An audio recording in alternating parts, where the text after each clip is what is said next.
Hello student. आज के इस हम क्लास में गॉस के नियम के अनुप्रयोग को करने वाले हैं। पहला जो अनुप्रयोग है जो इंटरमीडिएट क्लास में दिया गया है, पहला अनुप्रयोग हमको निकाल करना है कि अनंत लंबाई के एक समान आवेशित सीधे तार के निकट वैद्युत क्षेत्र की तीव्रता। जैसे हम लोग पिछले क्लास में हम लोगों ने गॉस के नियम के बारे में पढ़ा था। गॉस का नियम होता क्या है कि किसी बंद पृष्ठ से होकर गुजरने वाली जो वैद्युत फ्लक्स है वह उसमें नेट आवेश Q का 1/एप्सिलॉन गुना होता है। ये हम लोगों ने पिछले वीडियो में हम लोगों ने पढ़ा है कि फाई ई जो होता है ये Q/एप्सिलॉन नॉट के क्या होता है, इक्वल होता है। ये किसी बंद पृष्ठ के लिए होगा। आज की इस वीडियो में हम लोग गॉस के नियम का अनुप्रयोग के बारे में जानेंगे कि कोई एक अनंत लंबाई का तार है जिसका एक समान रूप से आवेश वितरित है, तो इस तार के निकट किसी बिंदु पर हमको क्या निकालना होगा, वैद्युत क्षेत्र की तीव्रता निकालना होगा। इसमें हम लोग गॉस के नियम का अनुप्रयोग करने वाले हैं। तो चलिए शुरू कर रहे हैं।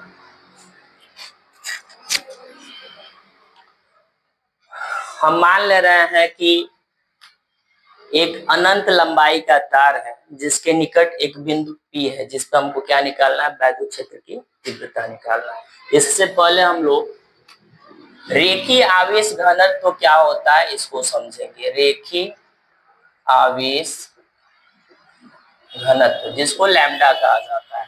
रेखीय आवेश घनत्व होता क्या है कि जब कोई आवेश किसी रेखा के अनुदिश एक समान रूप से वितरित हो तो प्रति एकांक लंबाई में वितरित आवेश की मात्रा को हम क्या कहते हैं, रेखीय आवेश घनत्व कहेंगे। इसे किससे प्रदर्शित किया जाता है, तो लैम्डा से। जैसे आप देख सकते हैं कि ये अनंत लंबाई का एक आवेशित तार है, इस पर एक समान रूप से आवेश क्या है, वितरित है। तो इसका जो रेखीय आवेश घनत्व होगा लैम्डा इक्वल टू Q/L।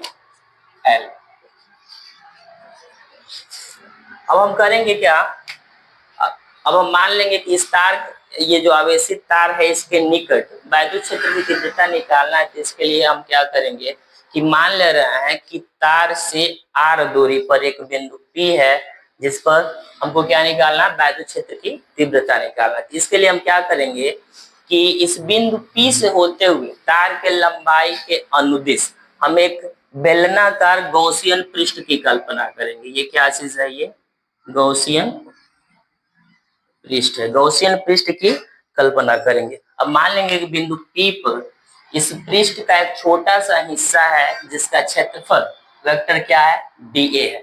अब इस बिंदु P पर क्षेत्रफल वेक्टर और वैद्युत वेक्टर दोनों एक ही दिशा में है, तो बिंदु P पर जो थीटा होगा क्षेत्रफल वेक्टर और वैद्युत वेक्टर के बीच का, वो थीटा कितना होगा, 0 डिग्री होगा। हम यहाँ लिखेंगे माना तार के निकट एक बिंदु, तार के निकट R दूरी पर एक बिंदु P है जिस पर हमको वैद्युत क्षेत्र की तीव्रता को ज्ञात करनी है। तो हम क्या करेंगे, इसके लिए एक हम गॉसियन पृष्ठ की कल्पना करेंगे बिंदु P से होते हुए। इसके लिए हम बिंदु P से होते हुए एक बेलनाकार गॉसियन पृष्ठ की कल्पना करते हैं। इस पृष्ठ के माना इस पृष्ठ के एक छोटा सा अवयव लिया गया है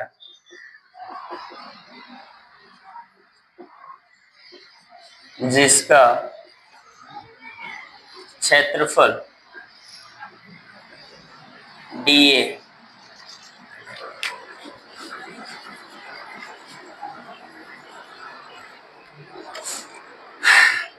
ऐसे अनंत लंबाई का आवेशित तार है, इस पे निकट बिंदु P है, r दूरी पर बिंदु P है, इस पर हमको वैद्युत क्षेत्र की तीव्रता निकालना है। इसके लिए हम क्या करेंगे, एक बेलनाकार गॉसियन पृष्ठ की कल्पना करेंगे और मान लेंगे इस गॉसियन पृष्ठ का एक छोटा सा अवयव बिंदु P पर लिया जा रहा है, जिसका क्षेत्रफल क्या है, dA है। इस बिंदु, इस छोटे से अवयव से होकर गुजरने वाला जो वैद्युत फ्लक्स होगा उसकी संख्या को सबसे पहले हम निकालेंगे। तो यहाँ लिखेंगे अवयव से होकर गुजरने वाला वैद्युत फ्लक्स। तो चूंकि ये छोटा सा अवयव है तो इससे होकर गुजरने वाला जो वैद्युत फ्लक्स होगा वो हम फाई ई न लिखकर क्या लिखेंगे, डी फाई ई लिखेंगे। तो यहाँ पे डी फाई इक्वल टू, ये इक्वल होगा वैद्युत वेक्टर और जो एरिया वेक्टर है डी ए के डॉट प्रोडक्ट के।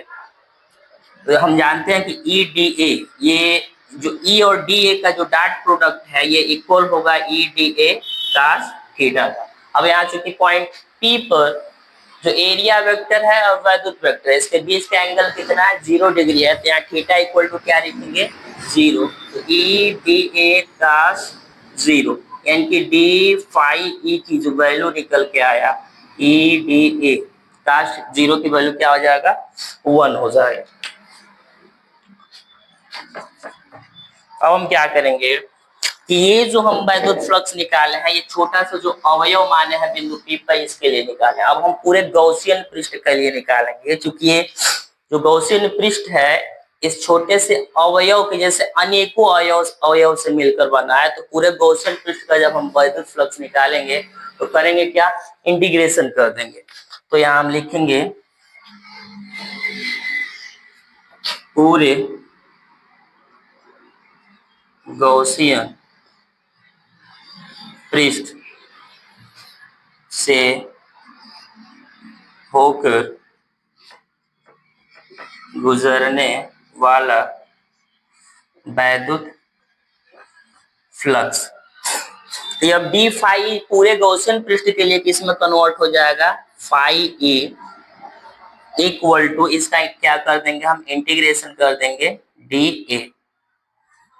तो यहाँ ई का इंटीग्रेशन होगा नहीं, किसका होगा, डी ए का। अब यहाँ हम देख पा रहे हैं ये जो डी ए है पूरे गॉसियन पृष्ठ के क्षेत्रफल को बताता है। गॉसियन पृष्ठ हम क्या माने हैं, बेलनाकार माने हैं, सिलेंडर के शेप में माने हैं। तो इस सिलेंडर का जो कर्व सरफेस एरिया होता है, वक्र पृष्ठ होता है, उसका हम फार्मूला यहाँ पे यूज करेंगे। तो E equal to 2 pi R L. L जो है इस बेलनाकार गॉसियन पृष्ठ का क्या होगा, लंबाई होगा। क्या, phi equal to E 2 pi R L. अब यहाँ पे हम लिखेंगे गॉस के प्रमेय से, गॉस का प्रमेय क्या कहता है, तो phi equal to Q by epsilon naught. अब यहाँ देखें, हम स्टार्टिंग में हम लोगों ने रेखीय आवेश घनत्व को समझाया कि रेखीय आवेश घनत्व होता क्या है। तो किसी रेखा के अनुदिश प्रति एकांक लंबाई में वितरित आवेश की जो मात्रा होता है उसी को हम क्या कहते हैं, रेखीय आवेश घनत्व कहते हैं। इसे किससे प्रदर्शित किया जाता है, लैम्डा से। तो यहाँ से यदि हम लिखना चाहें तो क्यू की जो वैल्यू आएगी लैम्डा इंटू एल के बराबर होगा। तब यहाँ से हम क्यू का वैल्यू जो लैम्डा इंटू एल है यहाँ रख देंगे, तो lambda into L divide by epsilon not. इसको इक्वेशन 1 और इसको इक्वेशन 2 यहाँ लिखेंगे, समीकरण 1 तथा 2 से। ये भी phi E equal to pi R L है, ये भी फाई ई है। तो लेफ्ट हैंड साइड ये इक्वल है तो राइट हैंड साइड भी आपस में क्या होगा, इक्वल होगा। तो यहाँ लिखेंगे हम E in bracket 2 pi R L equal to lambda L divide by epsilon not. L से एल क्या हो जाएगा, ये कैंसिल हो जाएगा। तो E equal to 1 by 2 pi epsilon not lambda by R. एक तो ये वैद्युत क्षेत्र की तीव्रता का फार्मूला निकल के आया किसी एक समान आवेशित अनंत लंबाई के तार के निकट, या इसी को हम एक और फॉर्म में क्या कर सकते हैं, 2 से ऊपर नीचे मल्टीप्लाई कर सकते हैं। तो यहाँ इसी फार्मूले को ऐसे भी लिखा जा सकता है इक्वल टू 1/2 से मल्टीप्लाई करेंगे तो 4 pi epsilon naught 2 lambda by R. यह जो है किसी एक समान आवेशित सीधे तार के निकट स्थित किसी बिंदु P पर वैद्युत क्षेत्र की तीव्रता का ये अभिष्ट फार्मूला होगा। आई होप आप लोग को ये वीडियो